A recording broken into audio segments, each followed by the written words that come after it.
Hello everyone, welcome back to our channel. আজ আমরা যাচ্ছি একটি ফুডি অ্যাডভেঞ্চারে। বানাবো এগ ডেভিল বা বলতে পারেন এগ কাটলেট। বাইরে ক্রিস্পি কোটিং, ভিতরে চিকেন কিমার সাথে স্পাইসি আলুর পুর আর কাঁচা লঙ্কার স্বাদ সবার মন জয় করে। তাহলে আর কথা না বাড়িয়ে চলুন রান্না শুরু করি। প্রথমে একটি পাত্রে ডিমগুলোকে 8 থেকে 10 মিনিট সিদ্ধ করে তুলে নেব। ঠান্ডা হয়ে গেলে খোসা ছাড়িয়ে প্রতিটি ডিম হাফ করে কেটে নেব।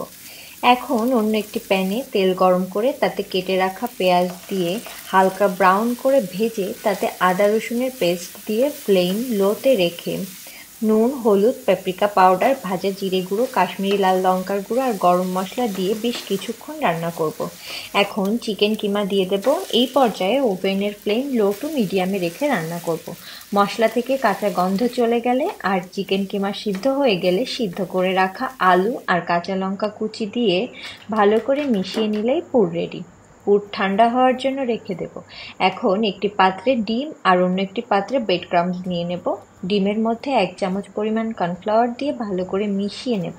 পুর ঠান্ডা হয়ে গেলে বেশ কিছুটা পুর নিয়ে হাফ করে রাখা ডিমের টুকরো মাঝখানে দিয়ে ভালো করে কোট করে নেব। এখন ডিমের গোলার মধ্যে ডুবিয়ে ব্রেড ক্রাম্বসে কোট করে নেব। তেল গরম করে মিডিয়াম ফ্লেমে রেখে সবগুলো গোল্ডেন ব্রাউন হওয়া পর্যন্ত ভেজে তুলে নিলেই রেডি ডিমের ডেভিল। গরম গরম ডিমের ডেভিল কাসুন্দির সাথে সার্ভ করুন। রেসিপি কেমন লাগলো কমেন্টে জানাবেন। ভিডিও ভালো লাগলে লাইক, শেয়ার, সাবস্ক্রাইব করতে পারেন।